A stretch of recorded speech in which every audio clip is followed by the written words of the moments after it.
രാധിക സജീവ് നേടിയപ്പോൾ ബ്ലസൻ ബിജു 13 വോട്ടുകൾ നേടി വിജയിച്ചിരിക്കുന്നു.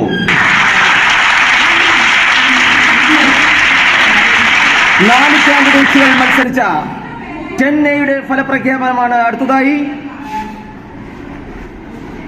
സുനീഷ് KP, ആദർശ് T അജേഷ്, അതുല്യ അനീഷ്, അൽഫിദ് P മുഹമ്മദ് എന്നിവർ മത്സരിച്ച 10A നിന്നും 19 വോട്ടുകൾ നേടി 65% വോട്ടുകൾ നേടി അൽഫിദ് P മുഹമ്മദ് വിജയിയായിരിക്കുകയാണ്.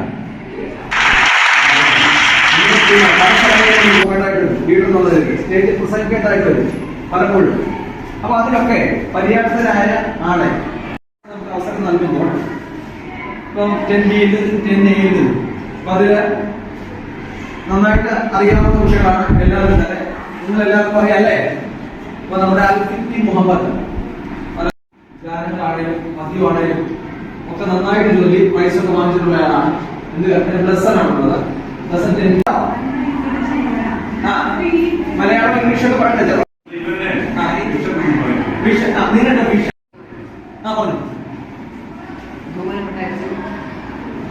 അധ്യാപകരെ, ഇവിടെ വിദ്യാർത്ഥി സുഹൃത്തുക്കളെ, അപ്പം 10A ക്ലാസ് ലീഡർ ചെയ്യാൻ തെരഞ്ഞെടുക്കപ്പെടുകയാണ്.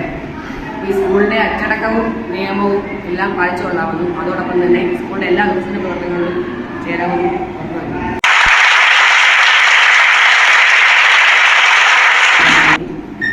അതോടൊപ്പം തന്നെ എന്നോടൊപ്പം എല്ലാ ക്ലാസ്സിലും ജയിച്ച എല്ലാവർക്കും ആശംസിക്കുന്നു.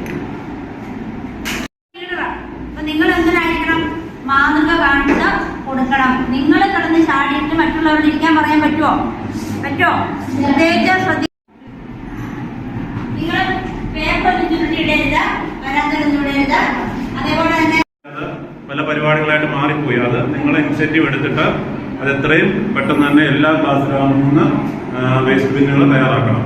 കേട്ടല്ലോ? അത് പ്രത്യേകം ശ്രദ്ധിക്കുക. പിന്നെ നിങ്ങളുടെ ക്ലാസ്സിലെ കുട്ടികളുടെ ഉത്തരവാദിത്വം നിങ്ങൾക്ക് ഉണ്ടായിരിക്കണം.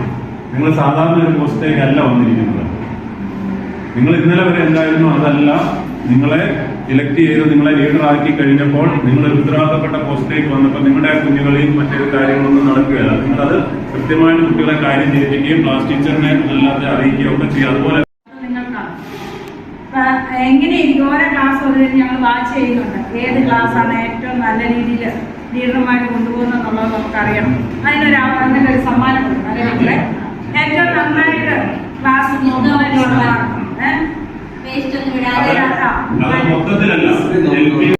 സമ്മാനം തരുന്നത് കേട്ടോ.